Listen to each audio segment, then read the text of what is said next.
शिया तरावी क्यों नहीं पढ़ते हैं? तो सबसे पहली बात तो यह है, जिन्होंने तरावी को राइज किया था खुद उनका बेटा तरावी नहीं पढ़ता था। और ये मैं खुद नहीं कह रहा हूँ, ये देखें मुसन्निफ इब्ने अबी शैबा, ये अहले सुन्नत की किताब है, इसकी 3री जिल्द, ये रेफरेंस सारा लगा हुआ है, इस पे लिखा हुआ है, रिवायत में है कि इब्ने उमर के पास एक शख्स आया, आने के बाद कहता है कि क्या मैं जमात से नमाज पढ़ सकता हूँ तरावी की? तो उन्होंने कहा कि तुझे कुरान पढ़ना नहीं आता है? उसने कहा आता है। तो फिर कहा तुझे शौक है गधे की तरह खड़े रहने का, अपने घर जा और फरादा नमाज पढ़।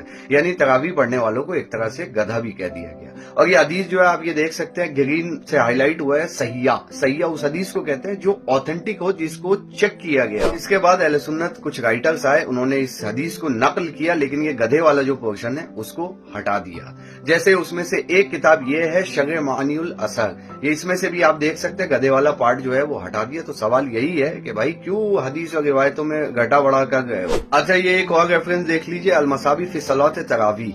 ये सियूती की किताब है जो अहले सुन्नत के बहुत बुजुर्ग आलिम दीन थे। इन्होंने क्या कहा, इन्होंने लिखा है कि तरावी जैसी पैगंबर इस्लाम के जमाने में कोई नमाज नहीं थी, क्योंकि सही बुखारी में मौजूद है कि हजरत उमर ने इसको अच्छी बिदत कहा। अच्छी बिदत क्यों कहा है? क्योंकि सोने से बेहतर है कि लोग बाजमात नमाज पढ़ लें। अच्छा, सही बुखारी में भी कहाँ लिखा हुआ है ये भी रेफरेंस में लगा देता हूँ, और ये सारा खुद पढ़ सकते हैं।